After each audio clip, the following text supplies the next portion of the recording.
रेत समंदर। आज प्रस्तुत है गुस्ताफ वाइट द्वारा लिखित मूल डच कहानी का रेडियो नाट्य रूपांतर। रूपांतरकार हैं जमा हबीब। तो लीजिए सुनिए नाटक रेत समंदर।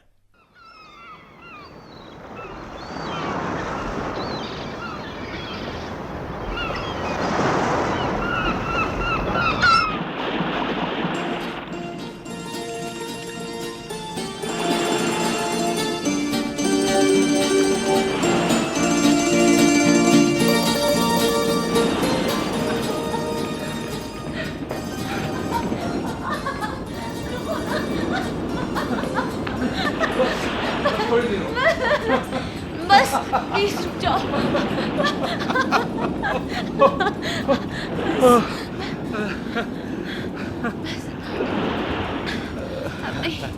और नहीं दौड़ सकती मैं। और जरूरत भी नहीं जान, हम अपनी मंजिल तक पहुंच चुके हैं। मंजिल? कैसी मंजिल? ये जगह हमारी मंजिल है। मैं कुछ समझी नहीं। अरे समझाता हूँ, जरा दम तो लेने दो। हाँ। ओह, इतनी तेज मैं पहले कभी नहीं दौड़ी। आखिर तुम्हें अचानक क्या दौड़ने की सूझी? अच्छे भले हम वहाँ उस पिकनिक स्पॉट पर थे, कितना मजा आ रहा था। आ तो रहा था। फिर वहाँ से भागे क्यों? बस मुझे यहाँ पहुँचना था। क्यों? बोलो ना, चुप क्यों हो? जान, इस जगह को जरा गौर से देखो और बताओ तुम्हें ये जगह पसंद है? क्यों? नो क्वेश्चंस, बस मन की आंखों से देखो और बताओ। ऐसी क्या खास बात है इस जगह मैंने में? कहा ना, सवाल नहीं, बस बताओ।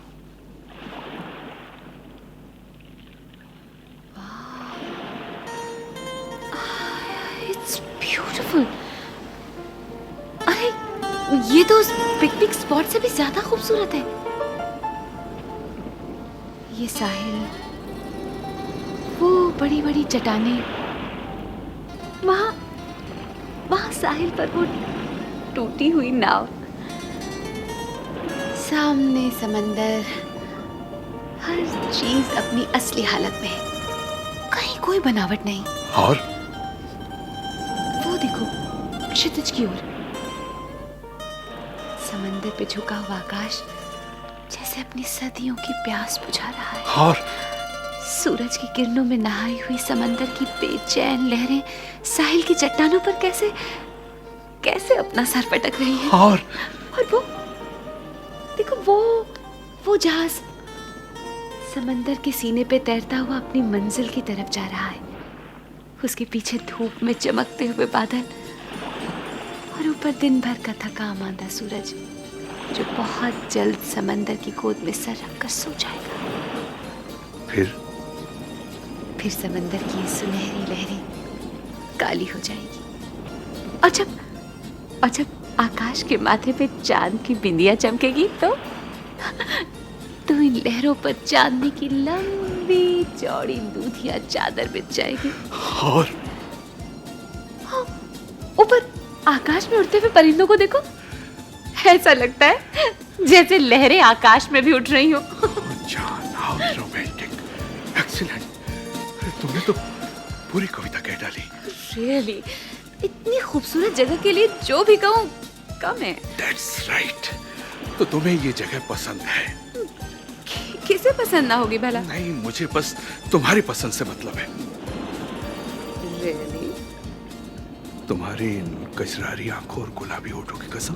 ओह, तुम कितने अच्छे हो। मैं कितना अच्छा हूँ? मैं क्या?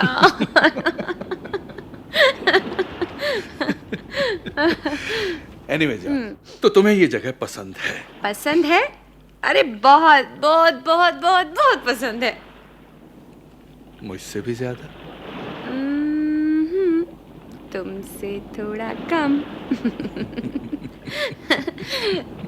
यू नो डार्लिंग, बचपन से मेरा एक सपना था कि ऐसे ही किसी समंदर के किनारे मेरा एक छोटा सा घर हो और मैं अपनी खिड़की के पास बैठी दिन भर समंदर की लहरों को गिनती रहूं, फिर शाम के वक्त सूरज को समंदर में उतरते देखूं, और जब रात आए तो सफेद चांदनी को लहरों पर थिरकते देखते देखते मुझे नींद आ जाए। सपना अच्छा है। हाँ, सपना। और अगर मैं ये कहूं जान कि तुम्हारा ये सपना बहुत जल्द हकीकत में बदलने वाला है तो मैं इसे तुम्हारा इस साल का सबसे अच्छा जोक मानूंगी। और अगर मैं ये कहूं कि ये जोक नहीं तो मेरा ख्याल है कि हमें आगरे का टिकट कटवा लेना और अगर चाहिए। मैं ये कहूं तुम्हारा मतलब है मैं पागलपन की बातें कर रहा हूं? और नहीं तो क्या? जी नहीं, यही वो जगह है जहां हमारा मकान बनेगा। You mean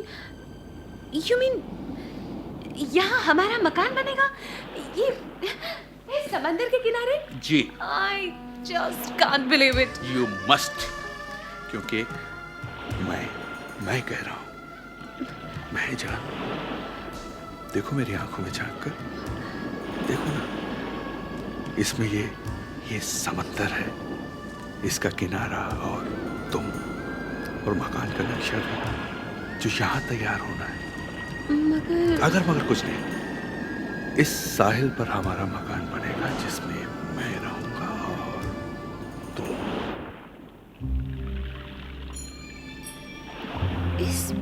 इस वीराने में? इस वीराने को हम आबाद करेंगे। हम इस रेत समंदर में मोहब्बतों के फूल खिलाएंगे। सच? हाँ। और तुम यहाँ खिड़की के पास बैठी हुई दिन भर मेरी कही हुई बातों को याद करके मुस्कुराया करो। और तुम्हारी उस मुस्कुराहट से समंदर पर भटके हुए जहाजों को सही दिशा, लहरों को नई जिंदगी और मौजों को नई रवानी मिलेगी। फिर शाम के वक्त खुद को पनाह संवार कर तुम मेरे आने का इंतजार किया करोगे। फिर मेरे घर पहुंचने के बाद तुम मुझे अपने नरम नरम हाथों से गरम गरम कॉफी पिलाएगा। फिर मैं दिन भर की थकान भूलकर शाम के सूरज की तरह तुम्हारी आंखों में डूब जाया करूंगा। फिर रात होगी तो क्या होगा? वही जो भंवरे और फूल, चांद और चकोर और समंदर और प्यास के दरमियान होता है, ऐसा ही होगा ना? बोलो ना, चुप क्यों? अगर आपकी रोमांटिक बातें खत्म हो गई हों तो चले यहाँ से। आखिर तुम्हें यकीन क्यों नहीं आता कि मैं सच कह रहा हूँ? My dear husband, यार यकीन करने की कोई वजह भी तो। लो, तुम्ही ने कहा था कि शहर के हंगामों से तुम ऊब चुकी हो, लोगों की भीड़ भाड़, गाड़ियों के शोर और पॉल्यूशन से दूर रहना चाहती हो। हाँ, कहा तो था। बस, तो तुम्हारे कहने पर ही मैंने मकान के लिए ये जगह चुनी है। यहाँ ना शोर है, ना हंगामा, नेचर तुम्हारे सपनों के मुताबिक, बिल्कुल रियल एस्टेट की तरह। लेकिन हंगामों से दूर भागने का मतलब ये तो नहीं कि हम इस वीराने में आ बसे। अरे वीराना कहाँ है? उधर वो वहाँ पिकनिक स्पॉट है जो यहाँ से ज्यादा दूर भी नहीं है। और वहाँ देखो, वो उधर मछेरों की बस्ती है, आबादी भी ठीक ठाक है। Now just imagine जान, एक तरफ पिकनिक स्पॉट, दूसरी तरफ मछेरों की बस्ती और बीच में हमारा मकान। कितना प्यारा लगेगा और कितना मजा आएगा यहाँ रहने। और फिर शहर भी यहाँ से बस 40 मिनट की दूरी पर। अब बताओ, 40 मिनट की भी कोई दूरी होती है? तो क्या सचमुच हमारा मकान यहाँ बनेगा? नहीं, चार्ट पेपर पर मकान का नक्शा मैं बनाऊंगा, रंग तुम भर देना और फिर ड्राइंग के लिए। अरे, तुम तो नाराज हो गए। मैं तो बस मजाक कर रही थी। अरे ये क्यों नहीं कहती कि तुम्हें मेरी बातों का यकीन नहीं है? ये तुमसे किसने कहा? तुम कहो और मैं यकीन ना करूं, ऐसे तो हालात नहीं।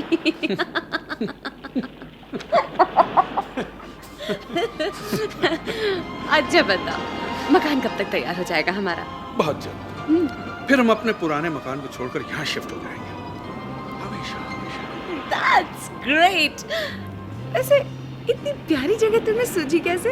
तुमने कहा कि तुम्हारा उस पुराने मकान में दिल घबराता है, बस मैंने मकान के लिए जगह ढूंढनी शुरू कर दी। वाह, लेकिन शहर में एक तो जमीन की कीमत आसमान को छू रही है और उस पर 10 और झमेले। और सच पूछो तो आजकल पॉल्यूशन इतना बढ़ गया है कि बस शहर में दम घुटने लगता है। मुझे तो वैसे भी धुएं से एलर्जी है। चलो बस कुछ ही दिनों की बात है, हम यहाँ शिफ्ट हो जाएंगे। पॉल्यूशन से तो छुटकारा मिलेगा और यहाँ की ठंडी ताजा हवा के झोंके हमारी रूह तक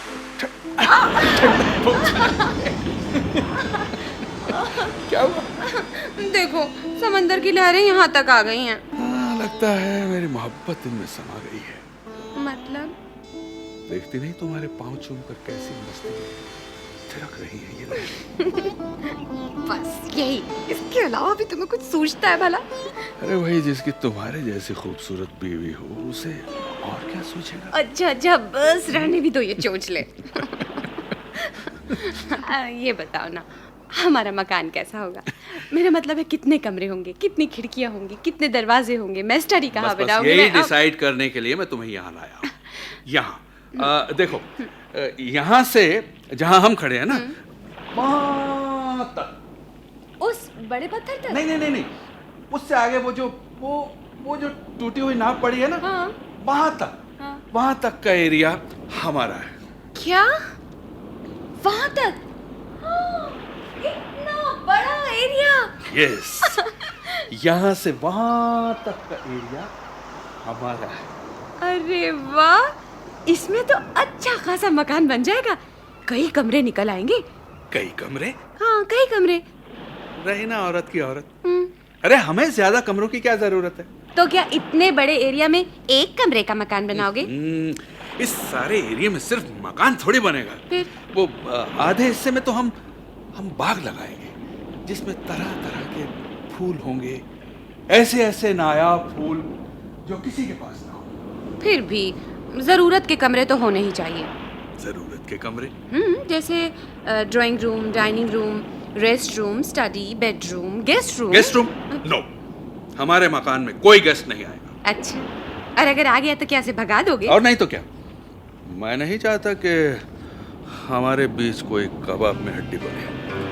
यहाँ तो बस मैं रहूंगा और तुम, दूसरा कोई नहीं। और मम्मी? क्या तुम मम्मी को हमारे साथ नहीं रखोगे? मम्मी? वो अपने पुराने मकान में रहेंगी। क्यों? वो क्यों रहेंगी पुराने मकान में? वो हमारे साथ ही रहेंगी, समझे? वो तुम समझती क्यों नहीं? मैं सब समझती हूँ। तुम्हें मेरी मम्मी अच्छी नहीं लगती। तुम उन्हें बहुत समझते हो। जान, ये बात नहीं है। बिल्कुल यही बात है। तुम कितने सेल्फिश हो ये मुझे आज पता लगा है। तुम्हारा कितना ख्याल रखती हैं वो, और तुम उन्हें अकेला छोड़कर आना चाहते हो। अब मेरी भी बात सुनोगी या अपनी कहती जाओगी?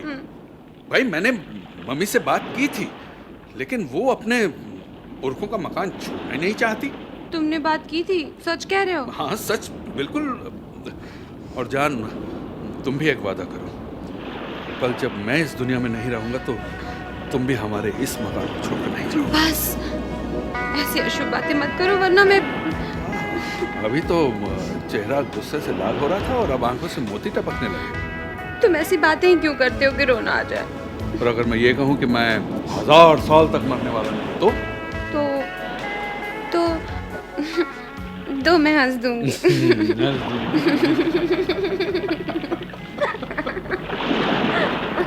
ओके। लेकिन मकान हम पुराने स्टाइल का बनाएंगे। I mean, थोड़ा कुछ एथनिक टच होना चाहिए। That's lovely.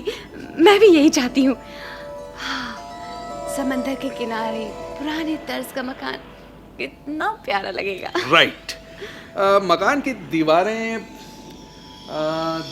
सफेद होंगी, बिल्कुल आसमानी बर्फ की तरह सफेद, और छत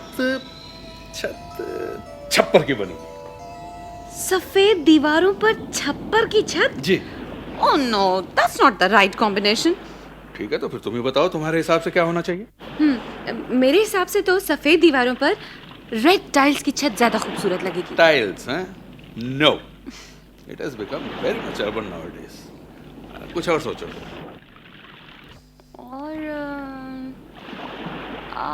और क्या सोचूं? मेरे ख्याल से तो छप्पर की छत ही ठीक रहेगी। दरवाजे और खिड़कियों से लिपटी हुई लताएं मकान की खूबसूरती में और इजाफा करें। ठीक है, खिड़कियों में पुराने स्टाइल के शीशे लगवाएंगे। हाँ, तुम समझ रहे हो ना, फ्रेंच विंडोज। जी। और दरवाजे के ऊपर दीवार के साथ एक बहुत बड़े हिरन के सींग लगा देंगे। फिर बहकने लगी हैं? तो औरतों में यही बुरी आदत है, फौरन ख्याली पुलाव बनाना शुरू कर देती। क्यों, इसमें ख्याली पुलाव वाली क्या बात है? अरे भाई, हम एक आम आदमी हैं, कोई राजा महाराजा नहीं कि हिरन के सींग और शेर की खाल से अपना घर सजाएं। और पहली बात तो जान ये है कि हम अफोर्ड ही नहीं कर सकते, और दूसरी ये कि आजकल का कानून भी इसकी इजाज़त नहीं देता। अरे वाइल्ड लाइफ वाले पीछे पड़ जाएंगे हमारे, समझी? तो क्या हिरन के सींग नहीं लगेंगे? हाँ, हिरन के सींग नहीं लगेंगे, लेकिन उसकी आंखें ज़रूर हमारे मकान में। हिरन की आंखें? हाँ, हिरन की आंखें। हिरन की आंखों का क्या करोगे? उसमें मैं सारी दुनिया को देखूंगा, क्योंकि सारी दुनिया उन आंखों में सिमट कर आ जाएगी। उफ, पता नहीं क्या कह रहे हो तुम, मेरे तो कुछ समझ में नहीं आ रहा। अरे मेरी जान, ये जो तुम्हारी झील से भी गहरी आंखें हैं ना, ये हिरन जैसे ही तो है। तो आप वहाँ थे? जी हाँ, और कोई जगह भी तो नहीं रहने की।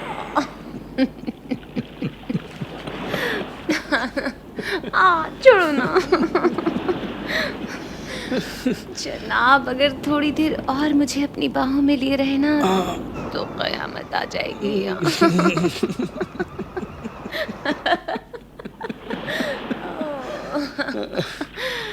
हाँ, ओ जान, बोलो ना, हम कहाँ थे?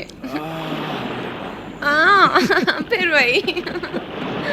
नहीं, मेरा मतलब है दरवाजे और खिड़कियों से लताएं लिपटी होंगी, यही ना है? ऐसा करेंगे जान, खिड़कियों में पुराने स्टाइल के शीशे लगे होंगे और मकान की सफेद दीवारों पर छप्पर की छत होगी। हाँ, और अबाबीलें हमारी छतों में अपने घोंसले बनाएंगी, और सारस भी गर्मियों में छत के ऊपर की पयाल में रहा करेंगे। सारस? लेकिन सारस यहाँ कैसे रहेंगे? ना यहाँ तो ना मैदान है, ना दलदले। कुछ भी हो, सारस यहाँ जरूर होने चाहिए। है? मैं उन्हें हर रोज शाम के वक्त उड़ते हुए अपने घोंसले में आते देखना चाहती हूँ, और उनके बच्चों की तरफ देख देख कर जब अपनी लंबी लंबी पतली पतली टांगों पर नाचेंगे और अपने पर फड़फड़ाएंगे, और जब यूं मालूम होगा कि वो सहन में मुंह के बल अब गिरे कि तब गिरे, मैं खूब हंसना चाहूंगी। अच्छा, ठीक है, तो हम एक सारस रख लेंगे, लेकिन उसके बच्चे नहीं। हाँ, उन पर बहुत ज्यादा खर्चा आ जाएगा, और उनकी जगह हम एक बड़ा सा तोता पाल लेंगे। हाँ, उसका पिंजरा जो है हमारे खाने के कमरे में होगा, और जब हम नाश्ते के लिए कमरे में जाया करेंगे तो वो तुम्हें कहा करेगा, good morning ma'am, good morning ma'am, good morning ma'am, good morning ma'am. खाने के कमरे में दीवारों का रंग हरा होना चाहिए, और अलमारी में तरह तरह के बर्तन और तश्तरियाँ, और कुर्सियां भी हरे रंग की, लकड़ी के पुश्तों वाली, जिस पर फूल पत्ते बने हो, और एक कोने में हरे रंग की मेज पर ओल्ड मॉडल की चांदी की चायदानी और प्यालियां रखी।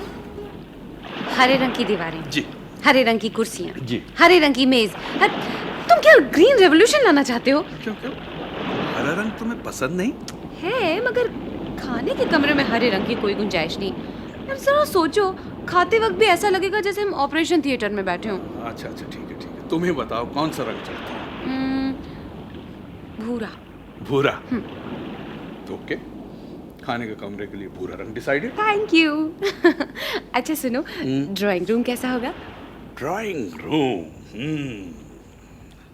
उसकी 3 खिड़कियां होनी चाहिए, जहां से नजर दरख्तों की चोटियों को पार करती हुई समंदर तक जा पहुंचे। लेकिन इस तरह तो सुबह से दोपहर तक कमरा धूप से भरा रहेगा। नहीं जान, खिड़कियों के आगे छज्जे लगे होंगे, और उन पर खुशबूदार फूलों से लदी हुई बेलें पड़ी होंगी, इसलिए धूप अंदर नहीं आ सकेगी, बल्कि चंद लंबी सुनहरी किरणें फर्श और कमरे के साजो सामान बनाकर पड़ा करेंगी। कमरे के बीचों बीच एक येलोइश लकड़ी की मेज होनी चाहिए, जिसके पाए शेर के पंजों की तरह भारी भारी होंगे, और नीची नीची नरम नरम कुर्सियां। हाँ, और कोने में एक शानदार ग्रैंड पियानो रखा होगा। पियानो? फिर तुमने फिल्मी अंदाज में सोचना शुरू कर दिया? अरे पियानो रखकर क्या करेंगे? न तुम्हें बजाना आता है न मुझे। फिर भी कोई म्यूजिकल इंस्ट्रूमेंट तो होना ही चाहिए। हाँ, मगर पियानो बहुत महंगा आता है। हम पियानो की जगह सितार रख लेंगे। चलो ठीक है। मगर वो मेरी सिलाई की मशीन कहाँ रखी जाएगी? अरे हाँ, सिलाई की मशीन। सिलाई की मशीन जान, यहाँ ये बीच वाली खिड़की के पास, जिसके शीशे पर खूबसूरत डिजाइन बने होंगे और अच्छे अच्छे कोटेशंस गहरे नीले, हल्के सुर्ख पीले, अंगूरी रंग में लिखे जाएंगे। खिड़की में लताएं होंगी और कांच के लंबे लंबे गुलदानों में नरगिस के सफेद सफेद फूल तुम्हें देखकर मुस्कुराएंगे। और शीशे में बड़े से बर्तन में सुनहरी मछलियां तुम्हारे हाथों से रोटी के टुकड़े ले लेकर खाएंगे। हाँ, और कबूतर भी होने चाहिए। हाँ, कबूतर। बर्फ की तरह सफेद और समंदर की तरह नीले कबूतर। जान, जब तुम बरामदे की सीढ़ियों पर गुलाब के पौधों के पास खड़ी होगी ना, तो वो तुम्हारे सर के इर्द गिर्द चक्कर काटेंगे।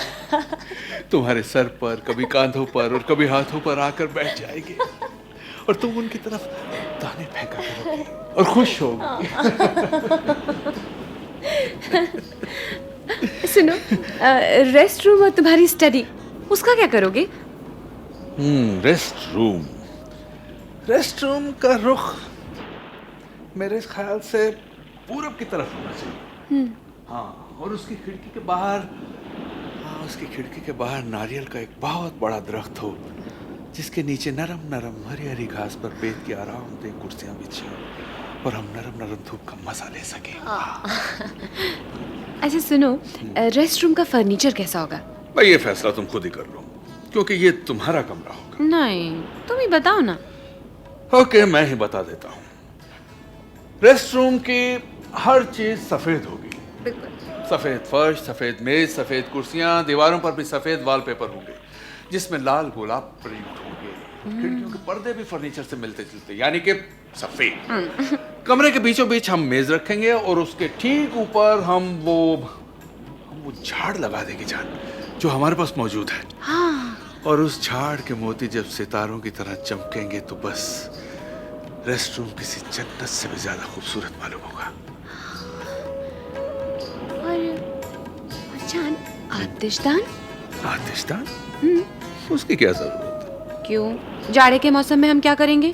बाबा, सर्दी में तो मेरी जान ही निकल जाएगी। अरे उसकी तुम फिक्र मत करो जान। जहां मैं रहूंगा और तुम, वहां जाड़े का क्या काम?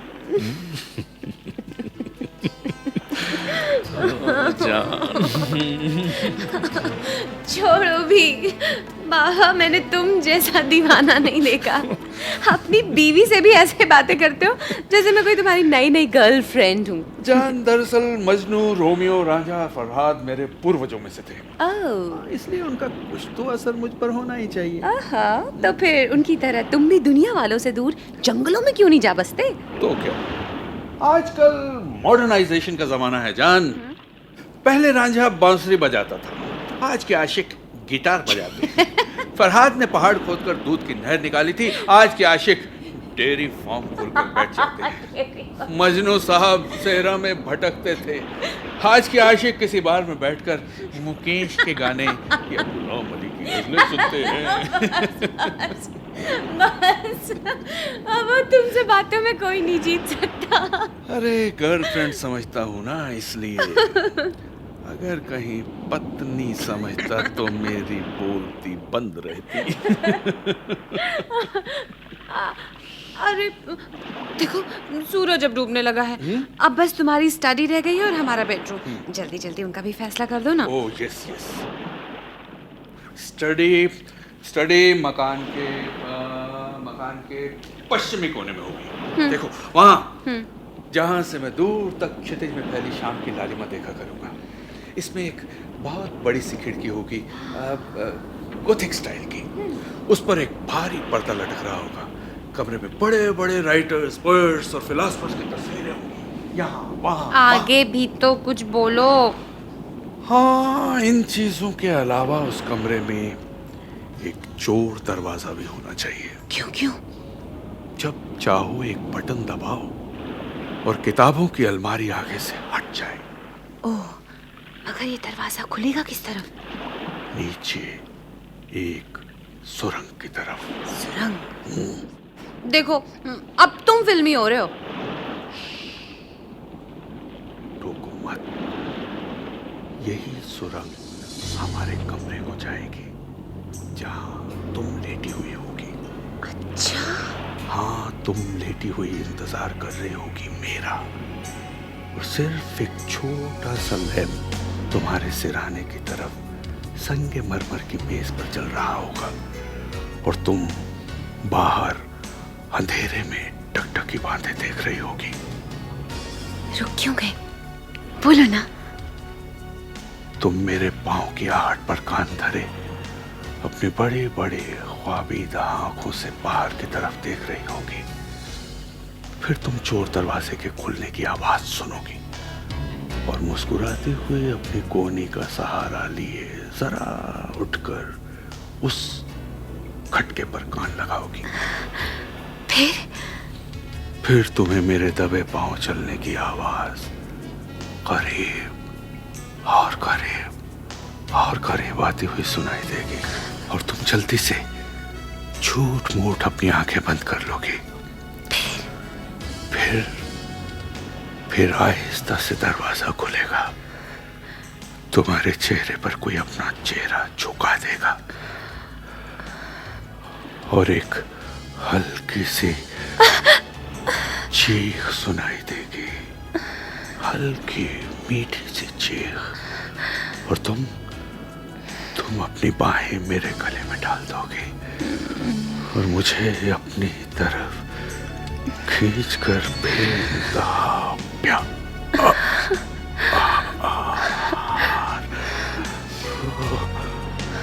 जान।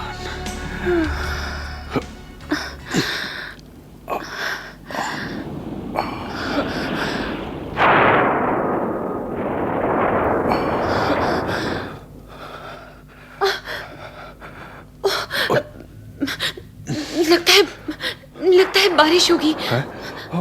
अंधेरा भी फैल गया है। अगर और रुके तो बारिश में फंस जाएंगे। हाँ, मेरे ख्याल में अब घर चलना चाहिए। हाँ। तुम्हारी मम्मी चाय लिए हमारा इंतजार कर रही होगी। आओ चले। सुनो, मेरा तो जी चाह रहा है हम किसी होटल में खाना खाते हुए चलते हैं। खाना? जान, तुम तो जानती हो कि हमारे पास। ओह, आई एम सॉरी डियर। मैंने तो यूं ही बिना सोचे समझे कह दिया था। कोई बात नहीं जान, अगर हम यहाँ से बस पकड़ेंगे तो हम दोनों का किराया 6 रुपए लग जाएगा। 6 रुपए? हमारे पास तो सिर्फ 4 ही रुपए हैं। कोई बात नहीं, अगले स्टॉप से किराया 2 रुपए लगता है, हम वहां तक पैदल चलते हैं।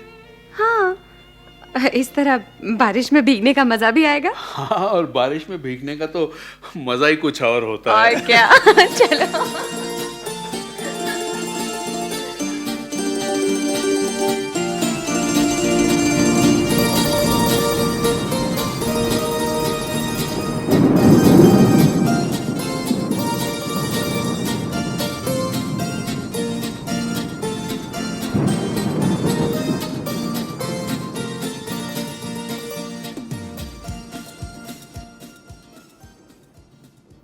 रेत समंदर। अभी आप गुस्ताफ वाइट की मूल डच कहानी का जमा हबीब द्वारा किया गया ये रेडियो नाट्य रूपांतर सुन रहे थे।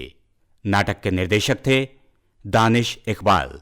नाटक में भाग लेने वाले कलाकार थे बनवारी तनेजा और प्रतिभा शर्मा। ये नाटक केंद्रीय नाटक एकांश के लिए आकाशवाणी के दिल्ली केंद्र द्वारा तैयार किया गया।